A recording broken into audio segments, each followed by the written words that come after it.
하나님 아버지, 오늘 이 아침에 또 말씀을 대합니다. 우리에게 지혜를 주시고 겸손한 마음으로 하나님 뜻을 알아가게 하여 주시옵소서.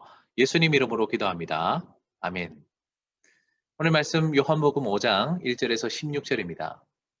그 후에 유대인의 명절이 되어 예수께서 예루살렘에 올라가시니라. 예루살렘에 있는 양문 곁에 히브리 말로 베데스다라 하는 못이 있는데 거기 행각 다섯이 있고 그 안에 많은 병자, 맹인, 다리 저는 사람, 혈기 마른 사람들이 누워 물의 움직임을 기다리니 이는 천사가 가끔 못에 내려와 물을 움직이게 하는데 움직인 후에 먼저 들어가는 자는 어떤 병에 걸렸든지 낫게 되밀어라. 거기 38해 된 병자가 있더라. 예수께서 그 누운 것을 보시고 병이 벌새 오래된 줄 아시고 이르시되 내가 낫고자 하느냐. 병자가 대답하되 주여 물이 움직일 때에 나를 못에 넣어주는 사람이 없어 내가 가는 동안에 다른 사람이 먼저 내려가나이다. 예수께서 이르시되 일어나 내 자리를 들고 걸어가라 하시니 그 사람이 곧 나와서 자리를 들고 걸어가니라. 이날은 안식일이니 유대인들이 병 나은 사람에게 이르되 안식일인데 내가 자리를 들고 가는 것이 옳지 아니하니라. 대답하되 나를 낫게 한 그가 자리를 들고 걸어가라 하더라 하니 그들이 묻되 너에게 자리를 들고 걸어가라 한 사람이 누구냐 하되 고침을 받은 사람은 그가 누구인지 알지 못하니 이는 거기 사람이 많으므로 예수께서 이미 피하셨습니다.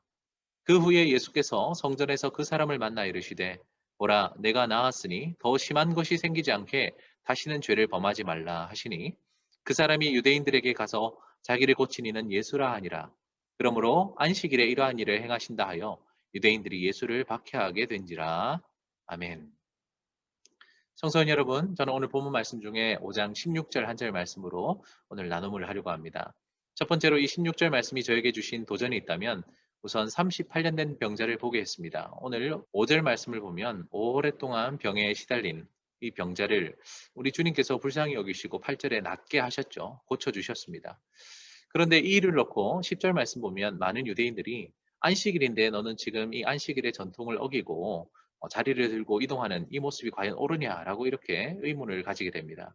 나중에 유대인들이 병을 낫게 하시고 자리를 옮기라고 말씀하신 이 예수님을 박해하시는 장면이 오늘 16절에 등장하죠. 안식일에 이러한 일을 행하신다 해서 유대인들이 예수님을 박해했다, 못살게 굴었다, 핍박했다라고 이렇게 말씀하고 있습니다. 이 말씀을 놓고 저의 삶을 한번 돌아보면 저 역시 율법과 전통은 참 소중한 것이라는 것을 제가 믿고 있지만 그런데 자칫 잘못해서 이 율법과 전통이 과연 주인인가, 주객이 전도된 것은 아닌가라는 것을 좀 주의할 필요가 있겠다는 생각을 하게 되었습니다.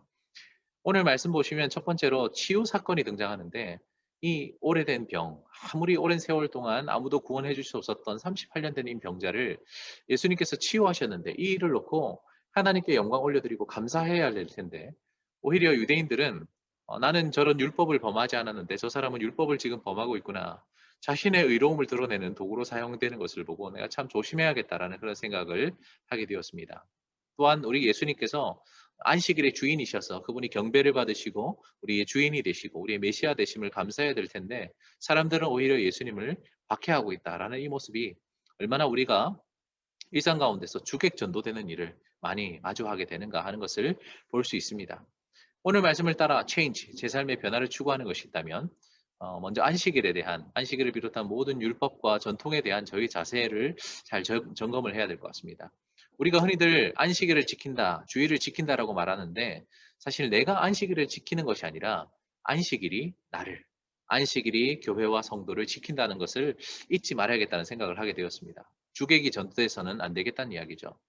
그리고 나의 삶의 모든 것이 하나님의 영광을 올려드리는데 1순위가 되어야지 어떤 일이든지 이 기회를 틈타서 나를 드러내고 내가 얼마나 하나님 앞에 의로운 자인지를 드러내려는 것은 참 주의해야겠다는 생각을 하게 되었습니다.